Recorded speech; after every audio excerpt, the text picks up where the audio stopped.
What's up, everybody? Thank you for joining me here at the Real ResQ Podcast, where we have teamed up with Vertical Magazine to bring you the Helicast Network.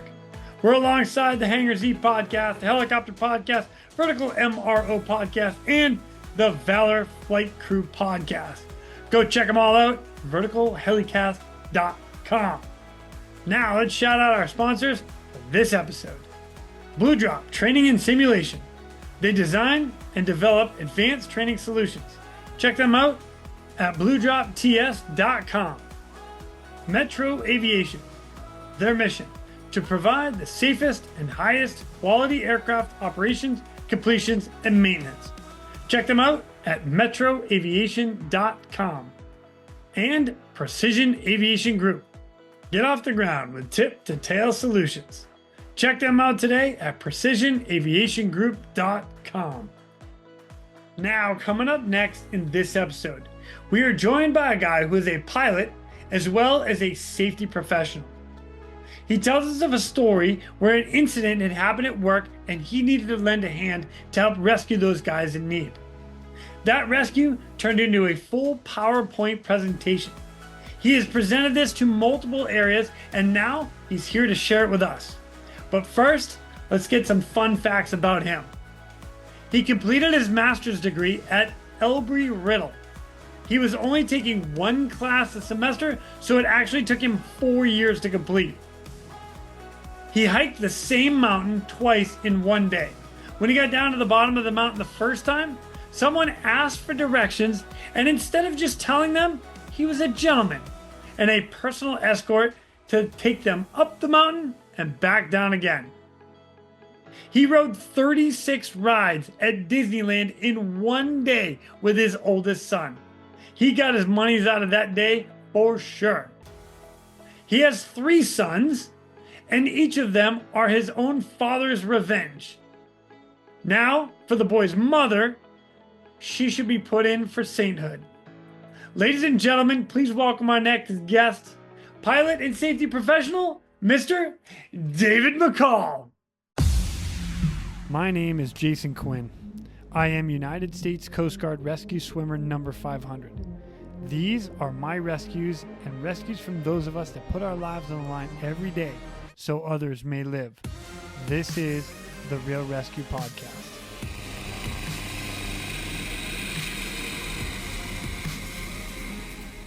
Ladies and gentlemen, welcome back to the Real ResQ Podcast. We are live at VERTICON, Dallas 2025. I love this show, by the way. Absolutely love it. It's one of my favorites. Ladies and gentlemen, I have a guest with me today, Mr. David McColl. He is a pilot. Yeah, you're one of those guys. What's up? Yeah. You know how I know you're a pilot? You told me. Along with everyone else, I think. No, it does. Dude, I love it. Hey, thank you so much for joining me here. I appreciate this. Thanks for having me. Heck yeah. So one of the cool things about you coming on with me here is that we're going to record a PowerPoint presentation. So for anybody that wants to watch this, go to YouTube and you can actually watch the actual presentation. But we're going to explain it as we go so that everybody can understand what it is. But you had an incident that happened in Florida, which has created this PowerPoint presentation and a learning curve for a lot of people. And you've given this quite a few times. I've given it a few times around the company. I've also given it to the Utilities, Patrols and Construction Industry Advisory Council, VAI, because it's something where I think a lot of companies are lacking. Nice. In their emergency action plans. Oh, this is great. This is great. Well, I'll tell you what, before we get into the presentation, I would love to learn a little bit more about you. So what's a little background about you and how did you get involved in flying? Originally from Scotland, as you can tell from the accent. A little bit. So I was in the British Armed Forces in Scotland, and I was in the parachute regiment and wanted to fly. I looked at going into the Army Air Corps and they said, no, we like to use our equipment more than once and we don't want a paratrooper flying our helicopter. Or words to that effect. It was probably also me because I was a lot younger then and I had to grow up myself. So I was in the parachute regiment and I ended up becoming a patrol medic there. Just a course I did and I enjoyed it. And then the Middle East kicked off, Iraq war. Well, the conflict in Iraq kicked off. So I went over there and did a operational tour, and when I came back, I had the opportunity to go back to Iraq as a civilian contractor, and that's where I also kept up my medic skills. I managed to attend a lot of medical courses, but the end goal was always to go to flight school. So back in the day of Iraq contract, and normal soldiers were getting paid like 3 or 4 times as much to go and work for civilian companies. Wow. Yeah. So I'd done the math in my head. I can go out to Iraq for 1 year, and that'll cover flight school. So it's like 1 year, I'm done. I'll start flight training. Heck yeah. 1 year turned into 5. Is that because you were having a good time, or? I was enjoying it, but also it was hard to. I got in that money trap. It's hard to step away from that money, like especially when you're young, single, no bills. Yeah. And I didn't have a family back then, so all I had was like my mum, my dad, and sister. So I didn't have to come back home all the time. Yeah. So yeah, it was fun. I had a good time. I worked with a great team. But I had one incident too many, and it really started upsetting some friends and my mother. And they're like, so when are you going to start flight school? Like, you said you were going for 1 year. That was 5 years ago. And maybe this is your wake-up call to get out. Like, get out while you're ahead. Yeah, yeah. And one of my injuries actually required a hospitalization. So I got out, and that's when I decided, you know what, I put my resignation in, and just everything was all set. The plan, like after a year, the plan was set to go to flight school. That was in place. I kept on putting it off. Okay, hey, can you put me in the next class? Can you put me in the next class? Like, I'll see you next year. So everything was already in place to go. So after that injury, I did call it quits, and I went to flight school in end of 2009. I went trained in Florida and became a helicopter pilot, and I've been doing that since 2010 commercially. Man, that's great. Yeah, it's fun. Great. I'm actually going to throw another shout out to you because you're going to talk about the company you work for as well, but you're also a member of VAI, and like you are part of the board here. Is that right? Yeah. I'm on the board of directors of Vertical Aviation International, so I really enjoy that. I enjoy interacting with the members. Yeah. Finding out their issues, or just finding out all their good stuff. I've talked to a lot of them here at the show. Everyone seems to be having a good time. So. Oh, it's great. And that's another I'm not just having you on here because like I like VAI, but I enjoy VERTICON. This is one of my favorite shows that I come to every year. It's just a blast for me. I remember meeting up with you last year. It's a lot of fun. Yeah, and it's great. I mean, you and I both know this. The helicopter world is very small. Definitely. And there are so many people that know so many people. And you and I know Gene Reynolds, who has been on this podcast. Yep. And that's how we got connected, which ran into this story. And I'm like, oh, please come on and tell it. So. Well, we discussed this story when we met up in Amsterdam at European Rotors. That's right. So it is a the small other side of the world. Yeah, exactly. So it's definitely a small world. I love it. And who are you flying with right now? I fly for Winco Powerline Services. I'm one of their pilots. I'm also their director of safety, which I enjoy that too. But yeah, we do powerline work on the MD500, the MD530s. Lots of external loads Nice. coming up next to the wires, bonding onto the wires, and dropping guys off on wires or structures. So It's so cool. yeah, it's a lot of fun. I had an opportunity to fly up in Oregon with Bonneville Power and do some of their training with them. They were using the 407 off the top of my head. Yeah, Bonneville's got 407. Yeah. Yep. And so while we were doing that, and the reason I'm bringing this up is because they actually have a really good rescue plan set up. If guys get hit on the wires, if they get electrocuted, if a guy falls, they've got the long line set up. They're all trained in CPR and first aid. So I was there as one of the training team to go in there and go like over that, like annual training. It was great. So when you and I got talking and you told me this, I'm like, wow. So good. I'm glad. Yeah. So it's exciting. So I'll tell you what, let's drop right into it. See, this presentation, field emergency reaction plans. We're going to divert real quick to thank our sponsors. Blue Drop Training and Simulation. Blue Drop Training and Simulation for equipping your team with essential training solutions. including highly interactive courseware and advanced VR/MR simulation training tools. Explore more of Blue Drop's training solutions at bluedropts.com. Yeah, I came up with this presentation back in January last year, January 2024. We were out on a job in Florida. We were working south central Florida, just south of the Okeechobee, northwest of Miami, in the middle of nowhere. It took about an hour for the crew to drive out there. Only took me 15 minutes to fly out from Fort Lauderdale, which was nice. So that's how we work. We go out, we fly out every day.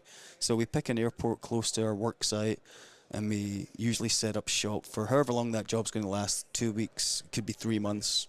Wow. So we set up shop, and we just depart from the local airport that's beneficial to our needs and head out to the landing zone every day. And on this particular day, we had potential clients on our job as well.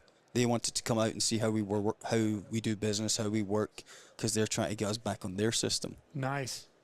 Yeah, I was really, really thankful one of those potential clients was there, because he had a similar background to myself. He was also an EMT in the Army. Oh, right on. Okay. So, yeah, it's like a job that none of us had done for a while. So, he's a pilot, but he also got his EMT in the Army, but probably hadn't practiced for a while. Same with myself. So we're out in this job, and we're showing them around. We're showing them around the aircraft. We're showing them our procedures, explaining our procedures to them. And then a call comes over the radio that a crane has fallen. Okay. And we're like, okay, do they need anything from us? Like, we were really nonchalant about it. I was just like, well, someone messed up there. Now define a crane real quick. 'Cause the first thing I think of is like a building crane. That's not it. It's a crane, like a bucket truck. So the ones that go up to the power line. You got the ones. Except truck, this was one of the bigger ones. It goes up to about 100 feet. So they set up this crane, and they do it all the time. I don't know how to set up a crane. I don't know anything about it. But they set it up. And something, I don't know what happened, and the crane fell over, and the guys were on top of the crane in the bucket truck, or in the bucket section, and they fell, like pendulum swung about 100 feet to the ground. Oh my gosh. Yeah, we didn't realize that when we got the call, but we thought, you know what, let's just go over there and make sure everyone's okay. So the ground crew, they drove over there, and they got there, and there was other men, like our client, they were there, and some of the linemen were really you could tell they were upset because they just seen their buddies get really messed up. And they were still in the crane in the swamp. They hadn't gotten them out yet because their injuries were they had some really bad injuries. Dang. And we don't carry stretchers.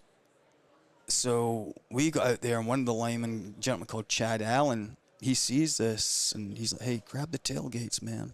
So the guys start ripping the tailgates off the pickup trucks, and taking them into the swamp, wading through this swamp, hoping that they don't wade through an alligator's nest or something like that, because it is Florida.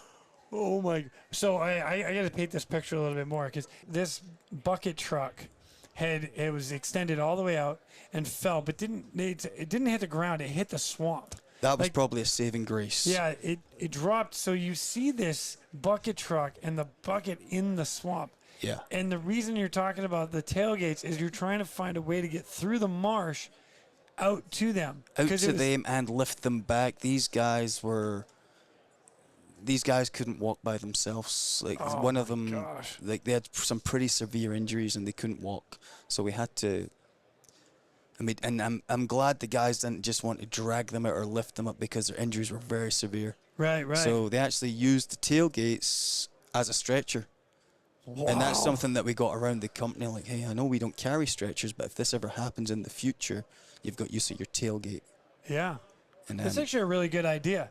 Like thinking outside the box. Exactly. And that's what that lineman did. He thought there was a lot of outside the box thinking this entire day. One of the benefits we had, we never seen the crane, or we never seen this incident, and also we didn't know the guys. The guys around there knew them, and they just seen their buddies getting really messed up. Yeah. So we kind of went in along with our client from Energy, he went in and we kind of, I'd say we almost took over the situation. Like, hey, don't worry, guys, we got this. Nice.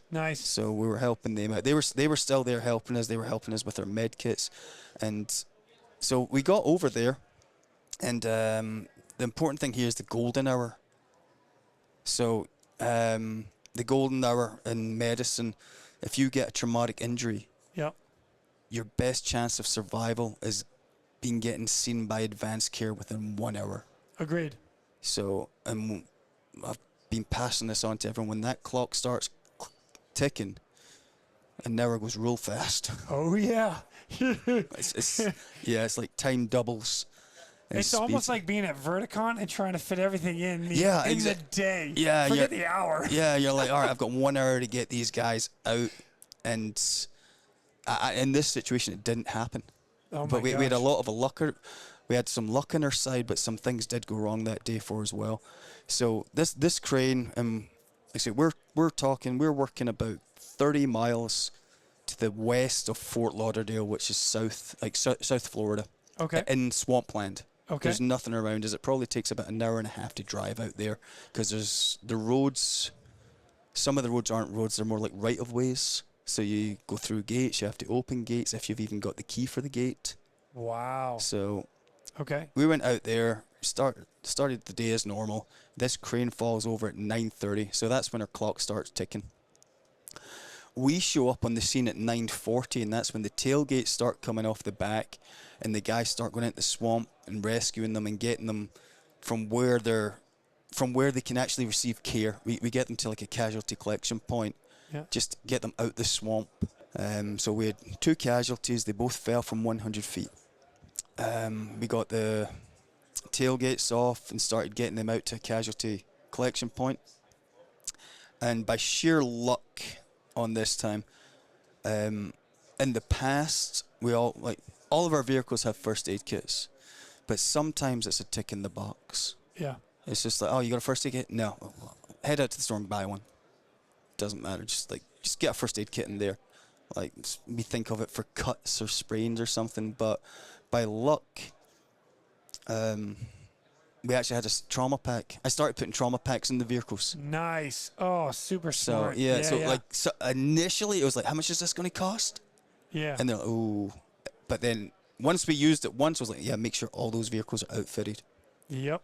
So we actually had it's like an EMT trauma pack. We had pressure dressings, tourniquets, shears in there, little like aspirin, and it's nothing that the guys aren't trained in a normal first aid course. Yeah. So we might as well, if they're trained in it, give them the tools that they need to do the job. Yeah. So we just brought them up to a bit higher standard. So we had that kit with us.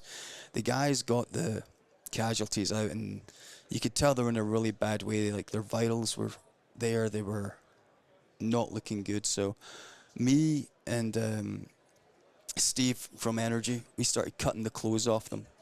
And I hadn't done that in years. But it's very intrusive. Like, you see this guy that you want to help, and you're kind of taking over. Like, I'm going to cut your clothes off you. You start cutting the clothes off them. You're evaluating them, and they've got some injuries that they're starting to splint certain injuries. Funny story. He was having a hard time breathing. Yeah. So I was looking in his mouth and I was like, oh man, he's got a whole bunch of dirt in there. So I'm telling him, look, man, I'm going to clear your mouth. Please don't bite my fingers. Because I don't want to put my fingers in there for my bite down and me lose a finger because he's still conscious. So I went and swept out his mouth and threw it, and then I could smell my finger. Yeah. It was really minty. Okay. It wasn't dirt. It was chewing tobacco. Oh man. So yeah, I got that out because that is kind of funny. Yeah. And he wasn't a good way. That's the first aid kit we had. So we had like. Is this your trauma kit now? That's the trauma kits now. So we had like 5 pairs of gloves ready to go, wound wash. You've got a full BVM, the bag valve mask. But why not? Everyone's trained in CPR. That's great. Why not just get into it and do it properly? Oh, that's fantastic. So plenty of splints, bandages. You got your trauma shears. Yeah. Oh my gosh. Yeah, and there's the old first aid kit on the right hand side. That's what we used to carry. Oh, so we kept it, but we just put it in the side of the big one. That's do a little Neosporin, all your tape. Yeah, and little things fantastic. like and the guys can use this whenever. Like we've got aspirin there for a heart attack, but if they've got a headache, use aspirin. You've got your liquid IVs. There's even a small tube of soap in there. Like if you did treat someone and once you get them out, wash your hands. Yeah. Like that's a up. great idea. Quick question about this. Who inspects this and who keeps it up too? Because I see like the Neosporin, your aspirin, those have expiration dates. Yeah, they do. Yeah. So who goes through this? Is there like a maintenance schedule on this one? We try to do monthly safety audits. Oh, nice. Okay. So the guys inspect everything from the long line. Like the aircraft gets inspected every day, but in the safety audit, everything gets inspected. The long lines, the equipment we use, the first aid kits. We're looking at the expiration dates. And if something's expired, like the aspirin's expired, like they don't call me about it. They just go and replace it. Oh, beautiful. So I'm like, they're kept. I get notified. Yep. But they say, hey, aspirin expired and replaced. Oh, that's or something great. like that. So the guys do look after the kits. They look at the expiration dates on them. One more question about this is: do you have a almost like I'm gonna call it a card or a list of every pocket and everything's supposed to be in there? Yeah, we got a checklist on there. Perfect. So because if something's not there and you don't know it's not there, right? You don't know it's not there, but you can. Reference the card that was the other safety guy that done that, Andre. He started making these cards and zip tying them to each of the first aid kits, so when you check it, you can check. It's almost like you're going through a checklist. Oh, that's beautiful. So if you're missing something, you know right away and you can get it replaced. Nice. Oh, that's great. What a difference between your original first aid kit and like now we're talking. Exactly, like that's good for maybe a cut finger or a boo-boo. Yeah. But you have little kids. Exactly. It's a boo-boo. I've got first aid kits all over the house for those guys. Yeah. Oh, it's funny. I got 3 boys, so yeah, yeah, and they're not gentle to each other. As they shouldn't be. Yeah. They're good brothers. I'm like, get off your brother. Stop. Yeah. One hits harder than the other until the other one hits harder back. Oh, game on. Pretty much. You know what? The little one used to get picked on a lot, and then he started fighting back, but he'd fight dirty. He'd come up behind them when they're playing and just smack him in the back of the head. I'm like, oh. I don't really want to give him in trouble for that because you deserve that. Yeah. But don't do that. Yeah, don't hit your brother. Yeah. Exactly. Anyway, I digress. So we got out there and we're working on the guys, doing what we can for them. This is now 10:20. This is now 10:20. So now 50 minutes have passed before the Broward County Fire even show up. Oh wow, an hour! Oh my god, almost an hour. 50 minutes. 50 minutes before they even showed up. Now, I went and talked to them afterwards, and there was some miscommunication in the 911 call.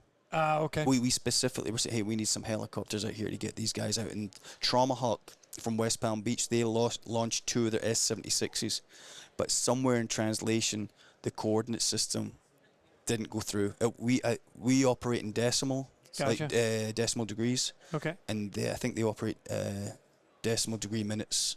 So okay. It would be off on a grid map. Yeah, pretty much. I think it was like almost 60 kilometers off. Oh my gosh, that's a long way. Yeah, if you get one off, it really changes it up. Oh, geez, okay. So with the different formats, so I don't think the format was communicated correctly. But one of the guys there, Tyler Rose, when this guy showed up, the incident commander from Broward County Fire, he showed up. I'll go back. He showed up because they got the call and they told us where they were and they got a description. And one of the guys in the station was like, no, they're not there. I just passed them on my airboat like a couple of hours ago. They're working north of us. Yeah. So it was decided, I believe, Fire and Rescue said, right, we're going to go at the place that we're told to go. But the incident command goes, I'm going to go up there and just double check that they're not there. Okay. So he shows up and goes, oh, they are here. So he gets on his radio, starts calling everyone around.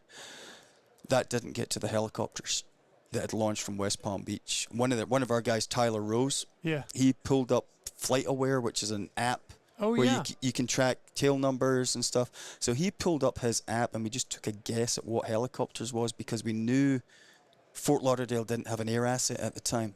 they were working and getting a new helicopter, so I kind of figured they'd either come from Miami or West Palm Beach.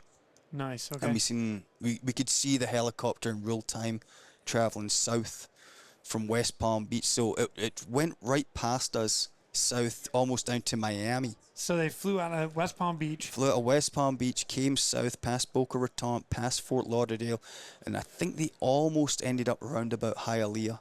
Okay. But we noticed them round about Fort Lauderdale and goes, hey, they're not coming for us. They're going somewhere else. And the instant command said, oh no, we give them coordinates. And I says, so we asked the instant commander, I said, look, man, if you give me your radio, I'll get them here.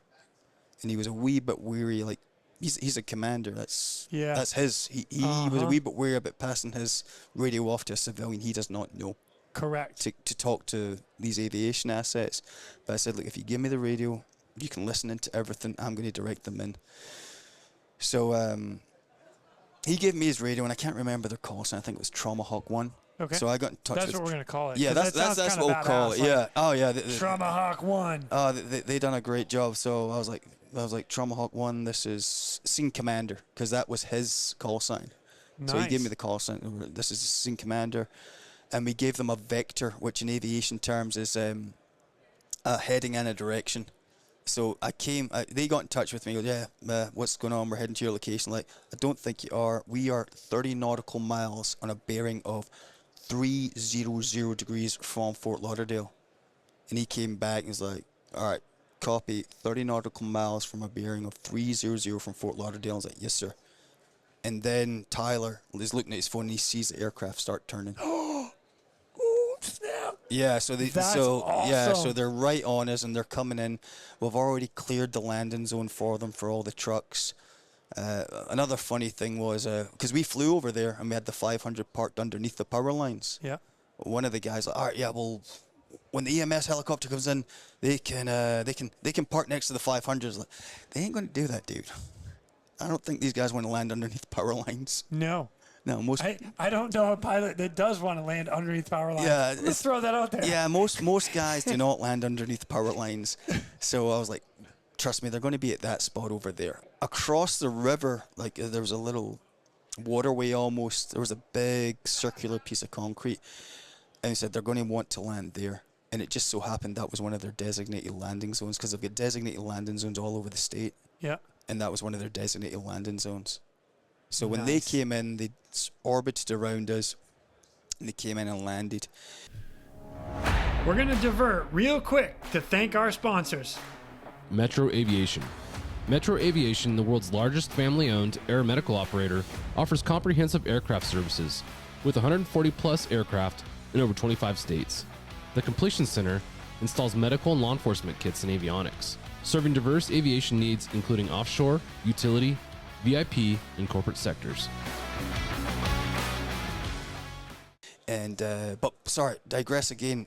Before they even got there, the ground crew got there, and there was a paramedic there. All the paramedics are getting out, and they're looking at us and like, "Oh, yeah, they don't look good." And they're evaluating their plan. And then this one paramedic, she was smaller than the rest of them. Yeah. But she got out and took one look at the casualty, took a knee right next to him, pulled out a gear, pulled out a bottle of alcohol, splashed the side of his chest with the alcohol, like sterilizing it, and then took a scalpel out right into the side of his chest and in between his ribs, in there, and then put a set of like hemostats, like a set of scissors, into the wound. And most of us there could see and hear the hiss and the blood coming out. And after that happened, the guy on the ground, because he was having a hard time breathing, he just he had his first good breath since it happened. Decompress the chest. Yeah, so decompress. Do you know what's happening there? Okay, I did, but help me out. I did know. So what's happening in the chest? So you got your two lungs, right? And when somewhere there's air getting into that lung, so every time he breathes out, the lungs get smaller. The air is getting in there and not allowing that lung to expand. So we call it like needle decompression. Yeah. But she went in and did like a full-on chest tube. Yes. And that is just allowing the lung to now expand again and the air that's being trapped in there to let it out. good on her for seeing that right away. That's She's amazing. seen it right away, and she did it without hesitation, and the confidence in that woman was in there, and I was like, wow. Like, I believe she received a commendation for what she did that day, because I 100% believe what her actions saved this boy's life. That is amazing. Yeah, because sorry, I keep on backing up. Before that, No, you're good. I'm loving it. Like I'm deep into this right now, David. Before that,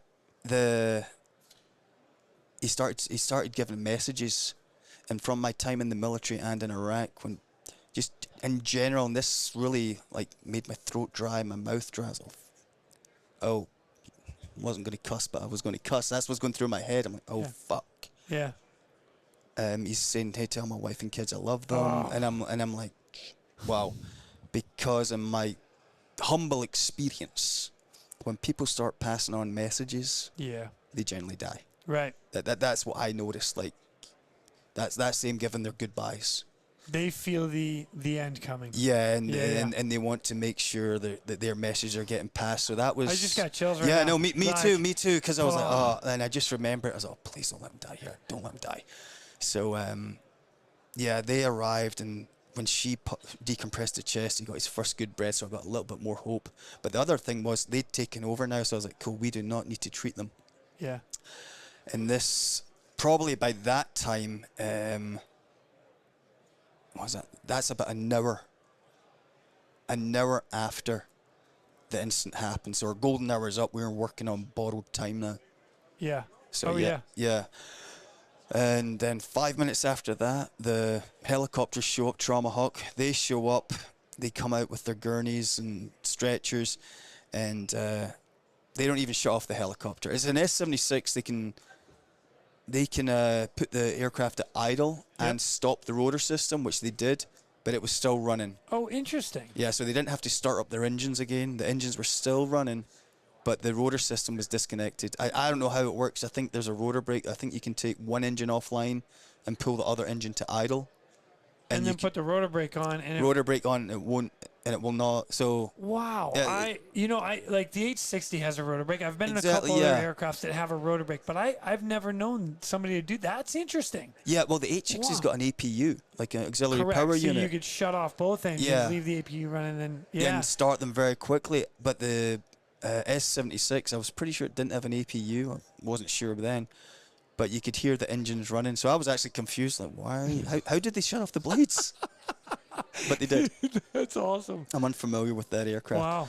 But that's cool. I never even thought of that. That's really cool. So they came in, and we're all staying away from the helicopters. They don't want us near them. But the paramedics have picked up this guy, and they're funneling him in to the helicopter to get him out of there. He's really on borrowed time now. Yeah. And we get him out, and everyone was kind of like giving a hoot and a holler, like sigh of relief. Yeah. I didn't have that sigh of relief.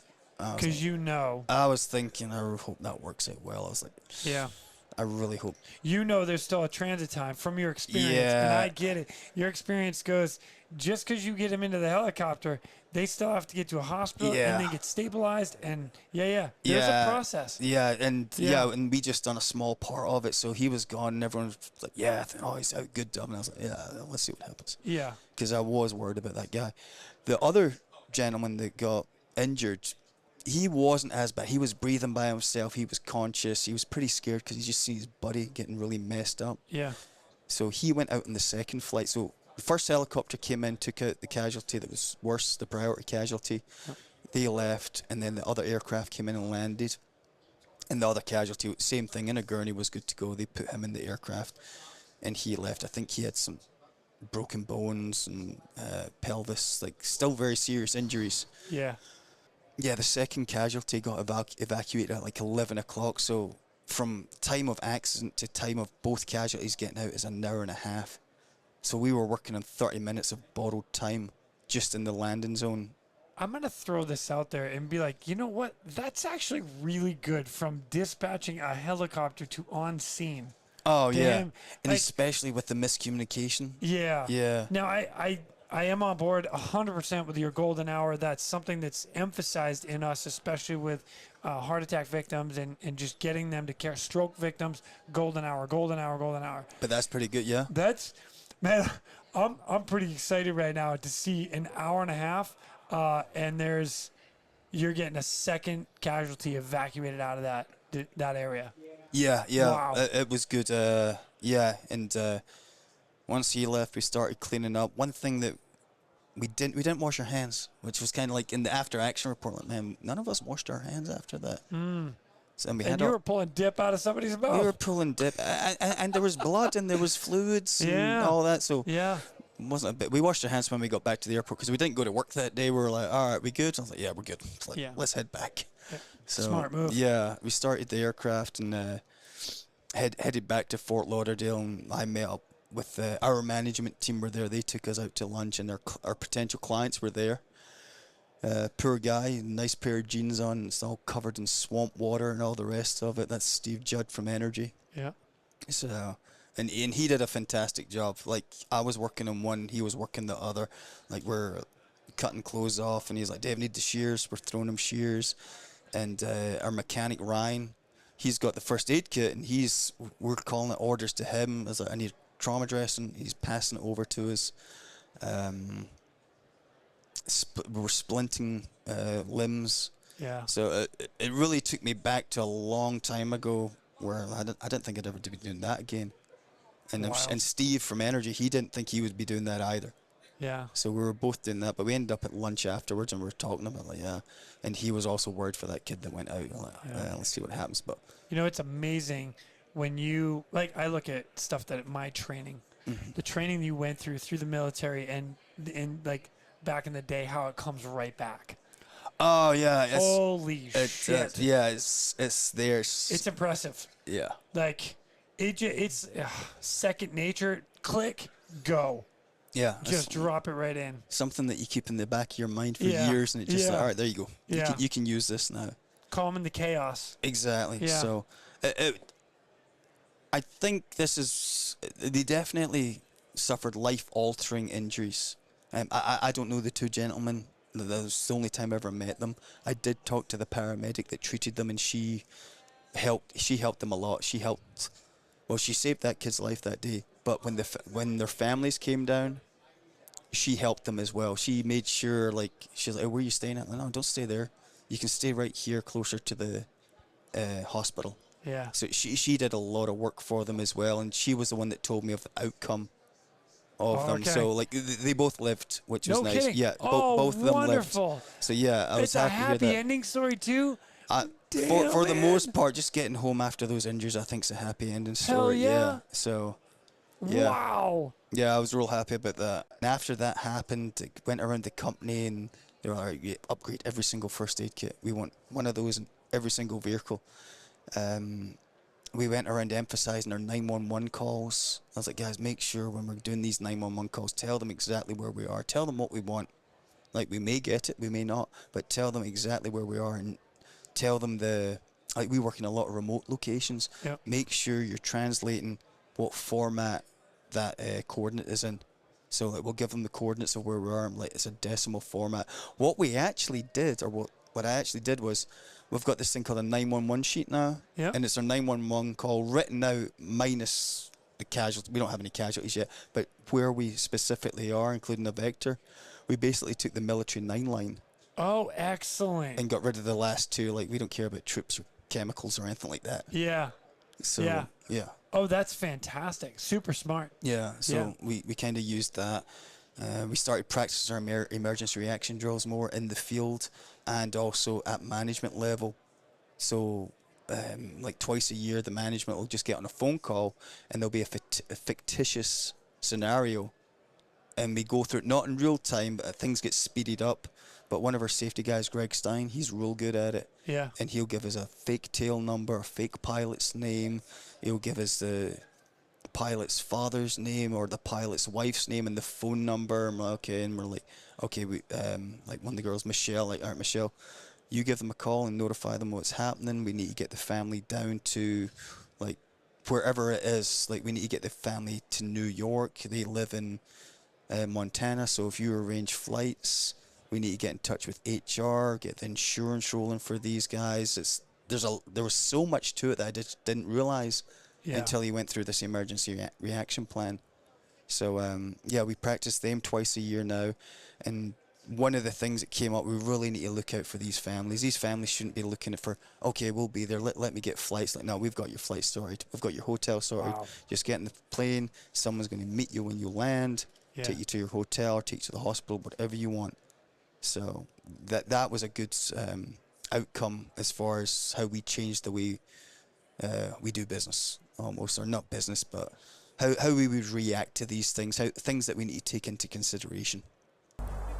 We're going to divert real quick to thank our sponsors. Precision Aviation Group. Mission-critical operators and fleet managers rely on Precision Aviation Group as a worldwide leading rotor and fixed-wing MRO provider. PAG provides tip-to-tail solutions in 4 MRO segments: avionics, components, engines, and manufacturing DER services. A single point of contact gives you access to over 150 million in inventory, globally 24/7. Just call 800-537-2778. Precision Aviation Group. Others sell parts. We sell support. That's awesome. Yeah, so yeah, it's pretty good. So it was I believe it was a happy ending. There's definitely life-altering injuries, but they're both alive. They're back home with their families, Which is amazing. Yeah. And that's what we try to do. That's what we thrive for. Yeah, exactly. That's like in me, in my role is like I'm that medic showing up on the helicopter. It's like you guys have got I'll take it from here and let's go. And that's we were so thankful when they showed up. Like, thank you very much. Like we all, every single one of us, I think, wanted to take that step back. Yeah. But once you get involved, it's like, I'm here. You have to stay with it until someone else. But that's our goal. Like that's what we want as well. We want that life saved, and I mean that's why we do what we do. Exactly. So, and I had so much respect for those medics when they came out, and after they left, they went around to all of us asking if we were okay. And they were checking in on us, like, hey, you guys okay? Like, how you getting out of here? And like, oh, we've got a helicopter there, actually. And they're like, oh. Yeah, don't worry about us.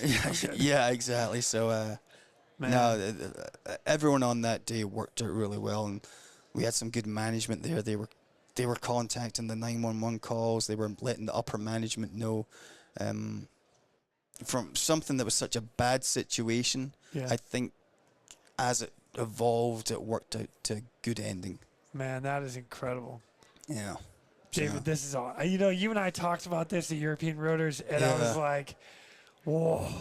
We didn't get all the details that I have today, so I'm beyond ecstatic. I know. No, thank you. Yeah, it was. Thank you so much for sharing this. I request one question to kind of back up with all this. Yeah. Is if you, with everything you've been through and all the changes that you've made, what would you recommend to all the other companies and agencies out there that similar to yours?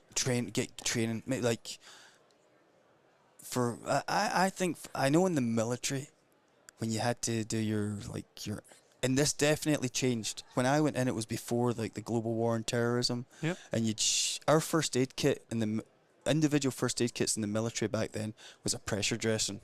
That was it. That was it. That was all we carried out. Oh, yeah, I got a pressure dressing here. We're good. Oh my gosh. Yeah, that was it. Because no one was getting shot. No one was getting traumatic amputations back then. It was like a peacetime force. But when the wars in Afghanistan and Iraq started kicking off and you started seeing traumatic injuries, amputations, that's when guys actually started carrying a decent first aid kit that could save their lives. Yeah. Like they've got their tourniquets, their trauma dressings, their hemostatics. So the way first aid is taught at the moment, like you're taught how to use a tourniquet, you're taught how to use a pressure dressing, you're taught how to give aspirin for a potential heart attack. Yeah, you're taught that in your course. Why aren't you carrying the equipment? Right. Yeah. So just make sure your guys are trained, give them the equipment that they're trained on, and also a bit of confidence, and make sure it's constant. Like every 2 years they get trained up, but there's nothing wrong with talking about this in a safety call or a safety meeting, or just keeping the guys updated about what goes on. That's cool. Yeah. That's good. So yeah. Good advice. Training and practice. I love it. Yeah. David, thank you so much for coming on to share this with us. Thank you. I legitimately love these type of stories, and one of the things I really love the fact you came on to share this is Like you're not in the search and rescue world. No. But you got thrown into it and did everything right to get these guys out to what they needed to be. To get them to higher care. So well done, sir. Yeah, thank you very much. Thank you. You're welcome. It was a good time. Right on. All right, so I think it's time for you and I to go have a bourbon. Sounds good. Right on. And with that, ladies and gentlemen, we are out of here. Go. Now it's time for me to pull chocks and take off. But before I go, I'm always looking for the memorable rescues that people have done. If you have one that you're willing to share or know somebody who has a story, please feel free to reach out to me. I'd love to highlight it here at the Real ResQ. For everybody that is standing by for that SAR alarm, remember, those in distress are praying for a miracle. They are going to get you. So until next time, fly safe and swim hard. Thank you for joining me today here at the Real ResQ Podcast, powered by Vertical Helicast. We'd also like to say thank you to our sponsors for this episode. Blue Drop Training and Simulation. Blue Drop Training and Simulation for equipping your team with essential training solutions, including highly interactive courseware and advanced VR/MR simulation training tools. Explore more of Blue Drop's training solutions at bluedropts.com. Metro Aviation, the world's largest family-owned aeromedical operator, offers comprehensive aircraft services with 140-plus aircraft in over 25 states. The Completion Center installs medical and law enforcement kits and avionics, serving diverse aviation needs including offshore, utility, VIP, and corporate sectors. And Precision Aviation Group. Mission-critical operators and fleet managers rely on Precision Aviation Group as a worldwide leading rotor and fixed-wing MRO provider. PAG provides tip-to-tail solutions in 4 MRO segments: avionics, components, engines, and manufacturing DER services. A single point of contact gives you access to over 150 million in inventory, globally 24/7. Just call 800-537-2778. Precision Aviation Group. Others sell parts. We sell support.